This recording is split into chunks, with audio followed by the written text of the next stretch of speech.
Hello everyone, good morning to all of you.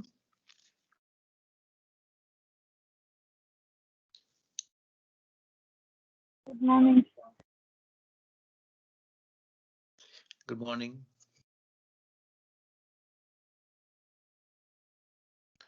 So today we are here to discuss on linear systems. Okay, so other 1 or 2 minutes we'll begin with linear systems.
Shall we begin?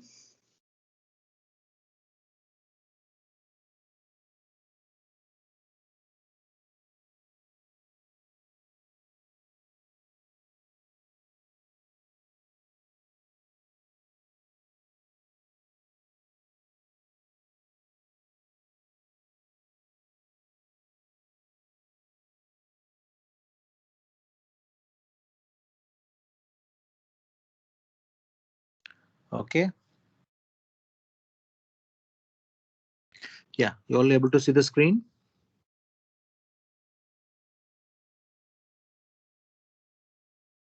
Hello.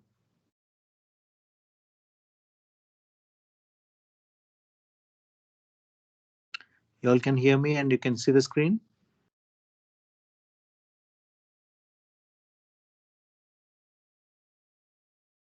Hello everyone.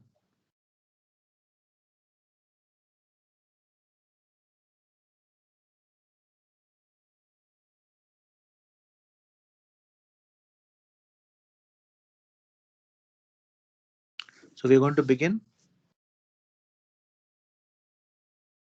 Right. So today we are here to discuss on linear systems. Okay.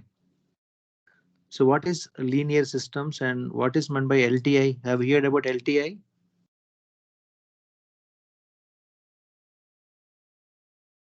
Hmm? Have you heard about LTI? Any one of you? LTI means what? What does LTI mean?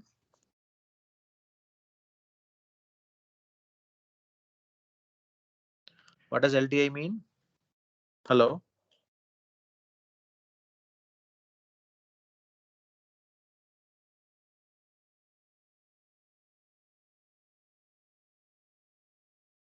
So you need to interact, you need to talk.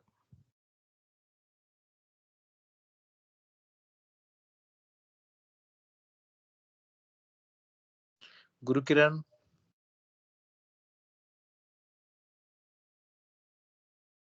Asha,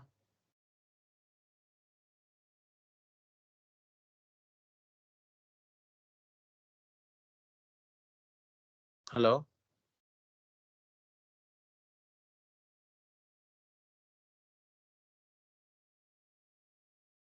So what is meant by LTI systems?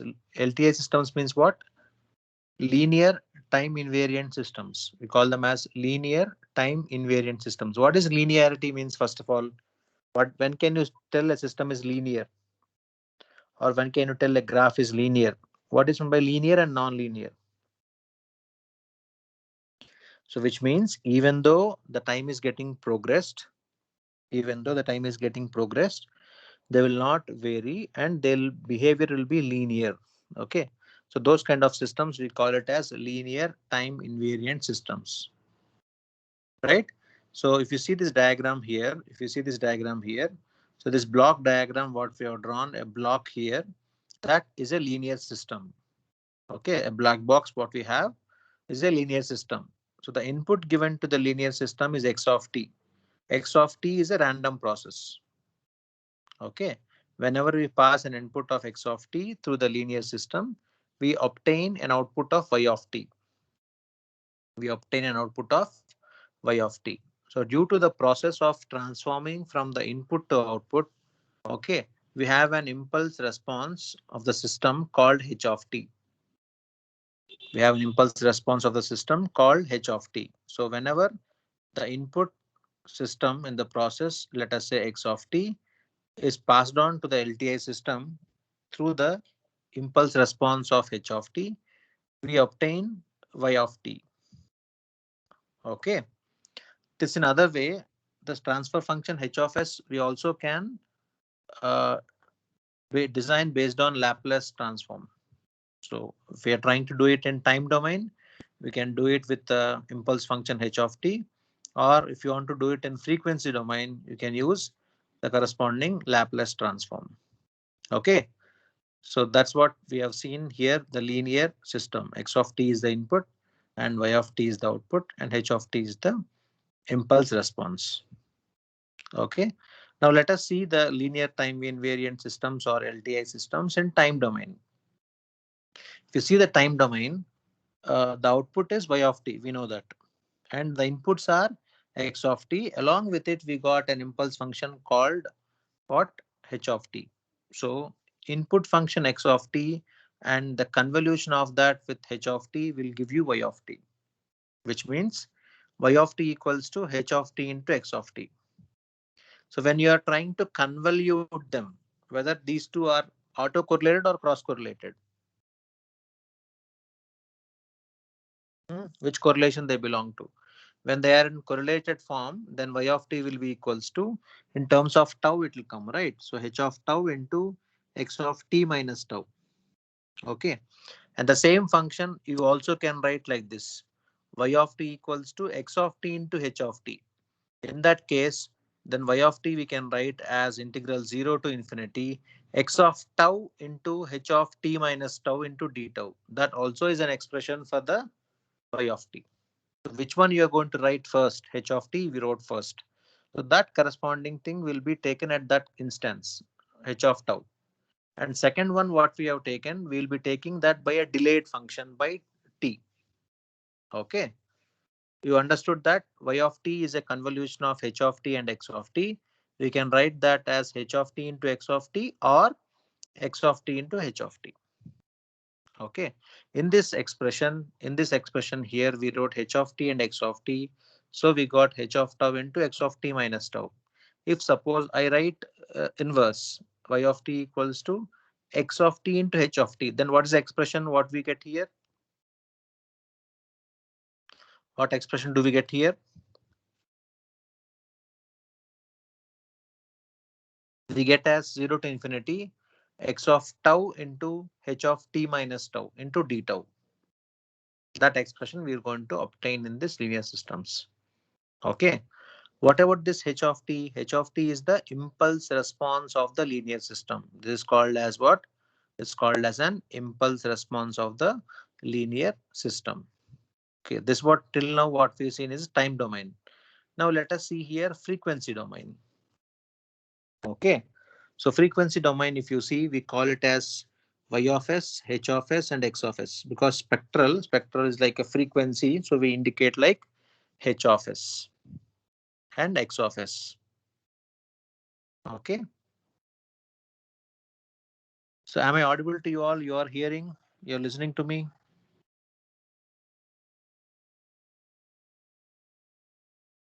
Hello? Yes, sir. Yeah. So we are trying to do it in terms of frequency domain. Then we are going to represent that as y of s equals to h of s into x of s. Okay. So this y we are trying to find is a Laplace transformation. So x of s and y of s represents the Laplace transformation of the input x of t and the output y of t.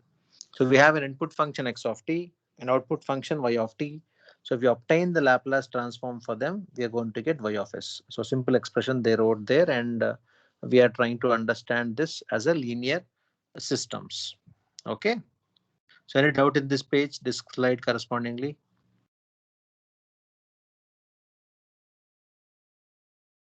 Now we need to find out the mean value of this corresponding y of t.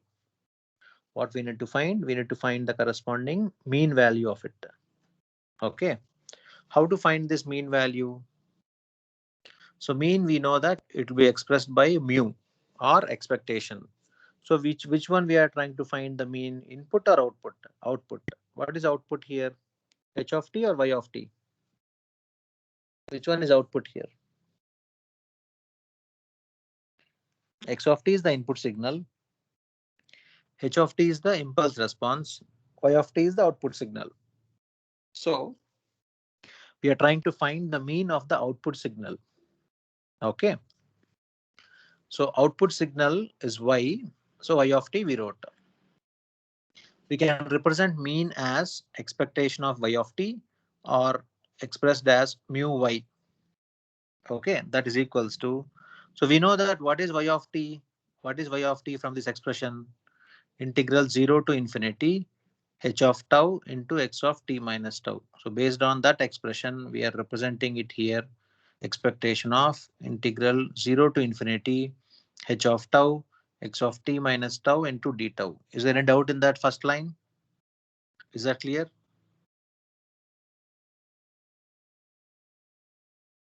Yes, sir. Expectation integral 0 to infinity h of tau into x of t minus tau. And one more thing, you can also write this expression. I told you already. Y of t is convolution of h of t into x of t. You also can write x of t convolution with h of t, which means h is first here in this, h is first here, and x is next. So you can also write the reverse, x first and h next. In that case, the expression here it will become h is first, right? We wrote h of tau. If x we wrote first, it will become x of tau into h of t minus tau. Okay. So both the expressions are correct. Anyone you can use. As of now, it is h of t into x of t we wrote. We confined to that and we wrote expression like this. So finally, this given by mu y. So mu y we wrote that equals to integral 0 to infinity, and expectation of h of tau we didn't wrote. Why is that reason? Can you say me? The reason is very simple. This corresponding h of tau is a constant value. The corresponding h of tau is a constant value. As it's a constant value, we don't have any expectation for a constant value. So we wrote it outside the expectation and we wrote expectation of x of t minus tau. Is that clear? So the impulse response is a constant as far as the expectation operator is concerned. The impulse response h of tau is a constant value. Okay, so there is no expectation for the constant parameter. So finally, the mean value is integral 0 to infinity h of tau into expectation of x of t minus tau into d tau. So that's the mean value. Okay. And now we'll assume some more aspects here. Let us try to understand what are those aspects. So we'll assume that x of t is a wide sense stationary. We have WSS, right? That one. We'll assume sometime that x of t is a wide sense stationary.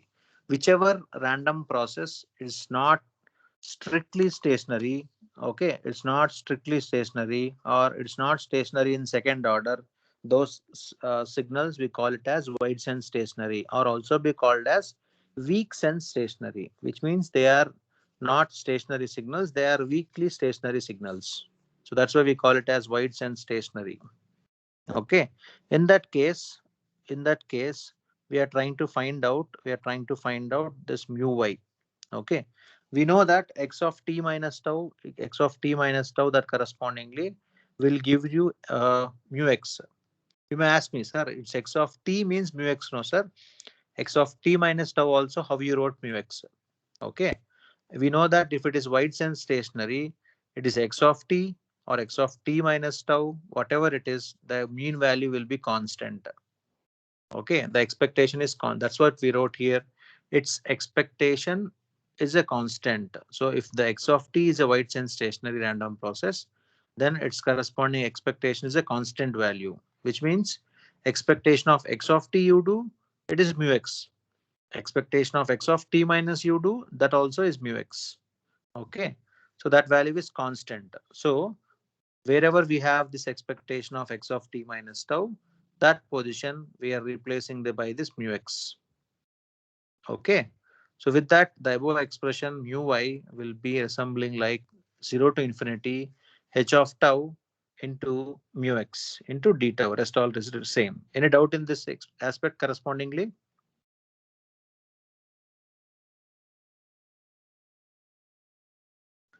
Now, from this, we know that the mean value mu x is a constant parameter, right? As we told here, is a constant. So we cannot find any of the integral for a constant. So constant will come out of the integral portion. So mu y equals to mu x integral 0 to infinity h of tau into d tau. Okay.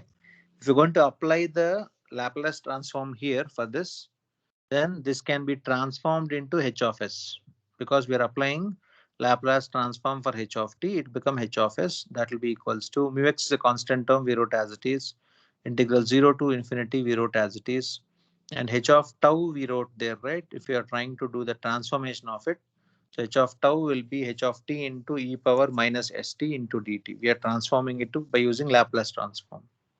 So that corresponding expression 0 to infinity h of t into e power minus st into dt, that corresponding expression is like we are finding, let us say, the h of s at h of 0. So s value will be 0 then, correct? If s value is 0, e power minus st. E power minus st is what? E power 0. Okay. So that value will be acting like h of 0, correct? If the value of s is 0, then it will be mu x into h of 0, correct? So that's how we represent that as mu y equals to mu x into h of 0. That is, if x of t is a 0 mean random process, then y of t is also 0 mean random process. Which means if x of t, what we are trying to do is a 0 mean random process, then y of t is also 0 mean random. That's what we understood in this input here. If x of t is a 0 mean random process, then y of t is also a 0 mean random process. That's what we understood from the mean of y of t. Okay. Any doubt in this mean of y of t? So this is an important question. Linear, anytime, wherever you see in control systems or in signal systems and in statistics or probability, anywhere we have a lot of importance in LTI systems. It's very, very important concept and application perspective we have with this. Okay. So this concept is very important. So this is a probable question for your external examinations as well. Linear systems. Don't neglect this kind of concepts. Okay.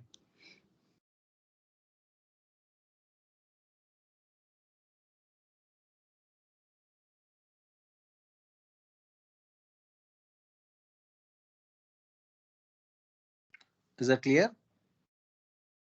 So first is what you should explain about LTI systems. Take an input x of t, obtain output phi of t by applying to LTI system, which we are getting added with an impulse response h of t.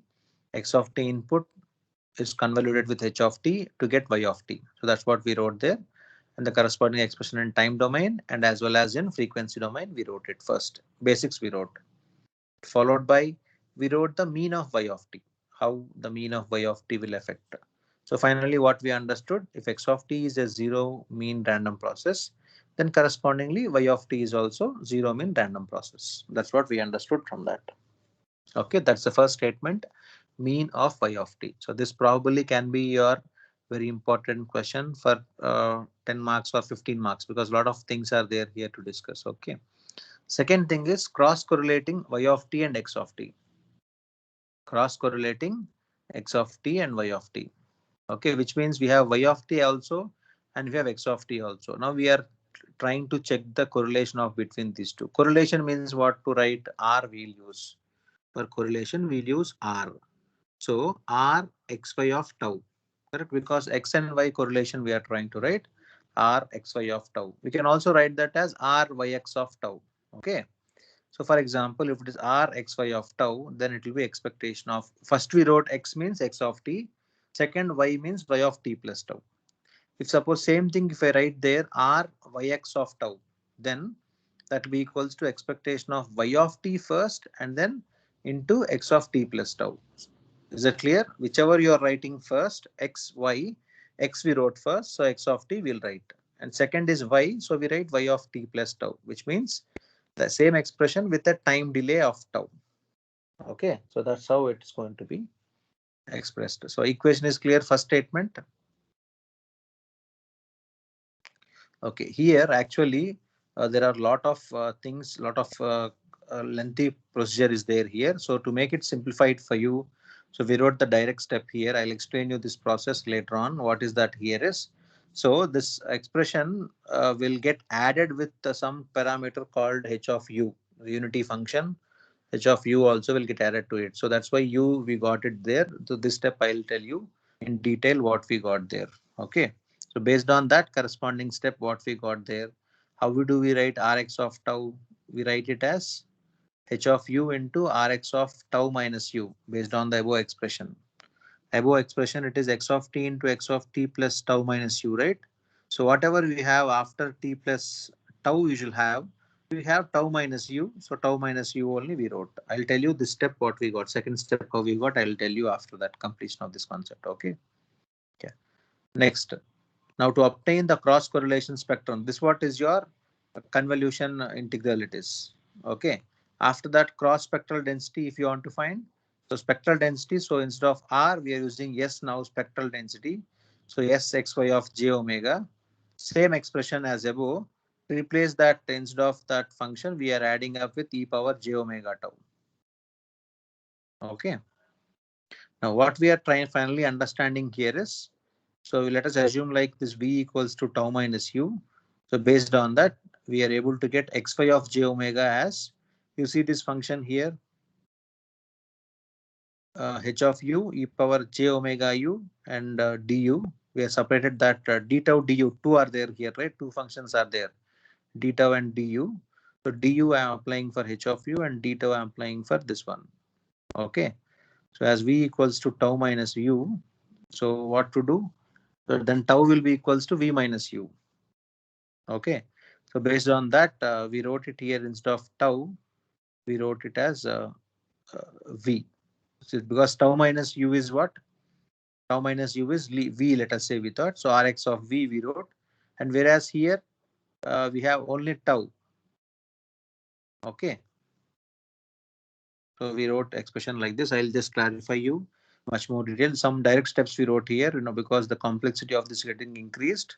So we wrote the direct steps. So once you go through it, you'll understand. And still, I'll explain you one more time about this detailed steps. Okay. So next is auto correlation of y of t, because we cannot able to use right now the extra interface. So once we connect it, we can able to show you what is that we are getting it. Okay. Yeah. Next is auto correlation of y of t. What is this auto correlation? When you're correlating the expression with same function, then we can say that as auto correlated. Okay. Just a minute.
Okay, yeah. So let us look at this concept. Sorry for the interruption. Okay. So autocorrelation function, if you look at this expression, so autocorrelation means we know that, right? Which we correlate with same function. Before we involved x and y, now we are involving only y actually. Okay. So let us see, like it can be y or it can be x, whatever, right? So based on that, we wrote these expressions. So it will be difficult to make you understand right now without using the board. So what you do is best is you try to look into it. Okay, I'll explain you in detail with steps how we got this autocorrelation of y of t and how we got the cross correlation of this. Okay, because some direct steps are written here, we may not able to write it right now. So just go through this. So definitely in the next class, so when we discuss, right? So I'll just give you the clarification about these things. Okay. So as of now, I'm leaving it for you. You can look at the file section and go through it. Right. I'll give the clarity on this autocorrelation and cross correlation. Is that okay for you? Or let us try and attempt to understand this. So better is my suggestion is so take it forward, go through it, and we'll have a discussion in the next class. Is that okay? Because I don't want you to get confused with it. So it's very simple concept actually. But by seeing these terms, right, you may feel it lengthy or somewhat more it is. So don't worry. So I'll discuss with you about these two concepts. Okay. So this is one of the important concept which is called as linear time invariant systems, LTI systems. Okay. So mean of y of t is one of the important concept. This also we clearly explained this one. And cross correlation and autocorrelation, I'll just leave it for you for time being, and I'll discuss in detail by using the uh, whiteboard. Okay. Yeah. So we'll go on to the next concept. So this is probably the last concept in your third module.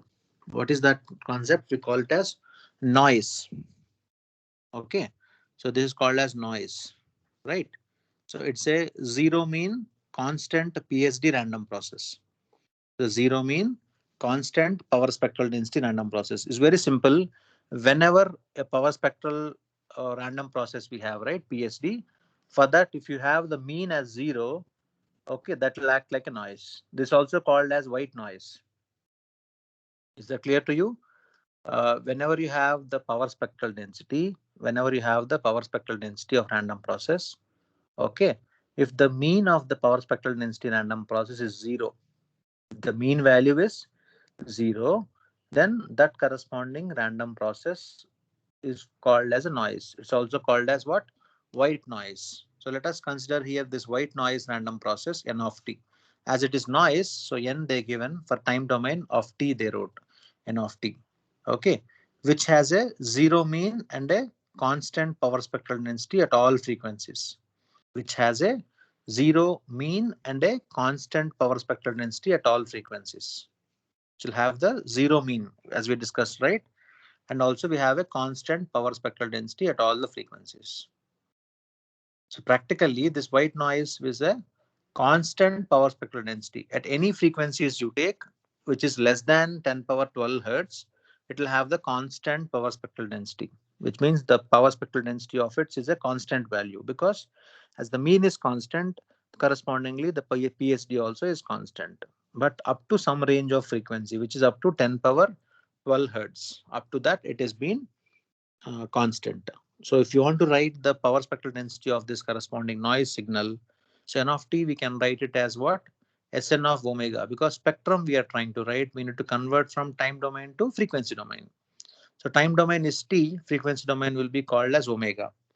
Okay, we're going to get the noise, say k noise, we're going to get for 2 pi to pi, which means from you can see the diagram here, right? For example, from 2 pi to pi. So this many bits we have the value as k, and rest other place we have 0. Okay.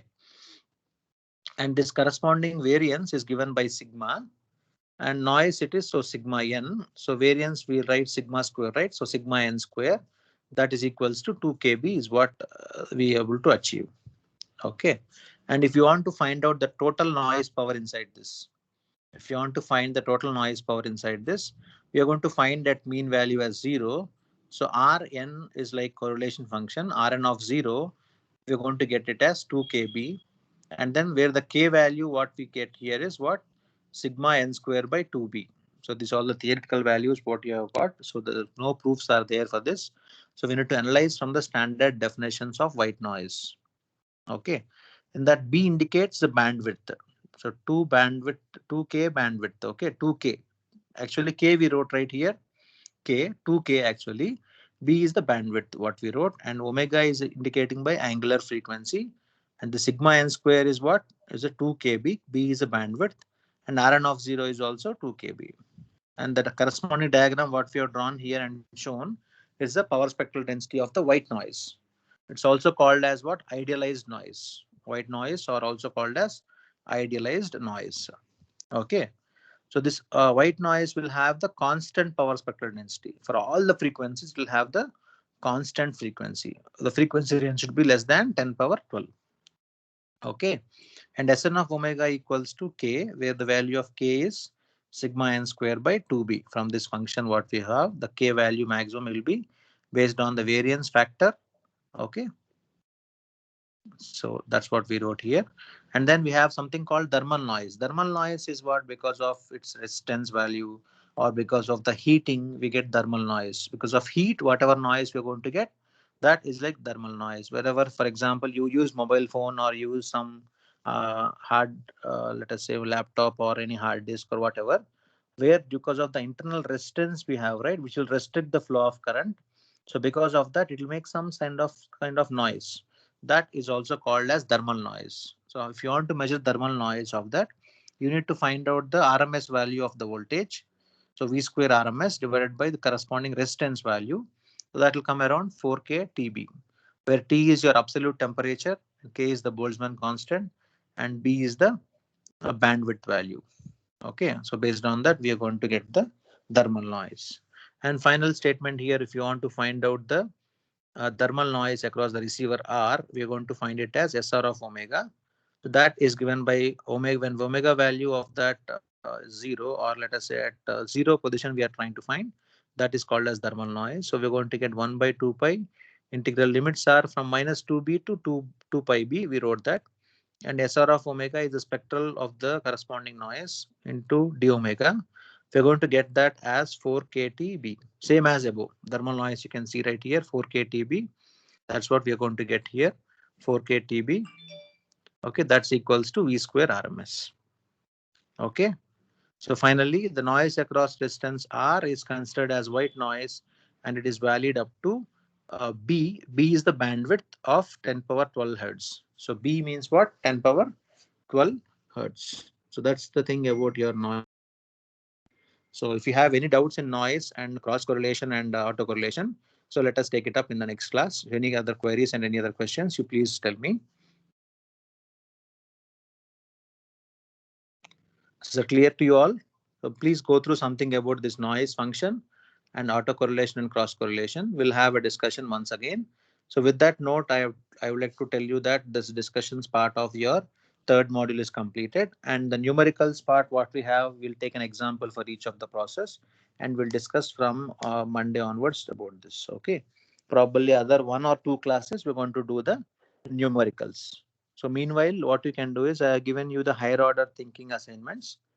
You can go through that higher order thinking assignments and you try to solve those numericals, how much it is possible. So that's why I have not discussed till now, so that you can try to do it and understand the concept better. Okay, so that's the thing. Any other discussions you want to emphasize on, you please let me know. Hello.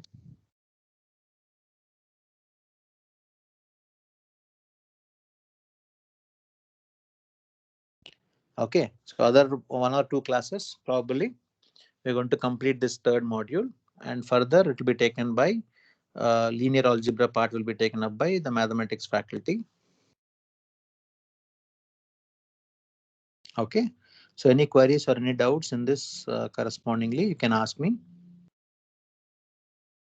No, If sir. not, yeah, if not, what you can do is next class immediately when we meet, I'll discuss you on this uh, cross correlation, auto correlation of corresponding which one?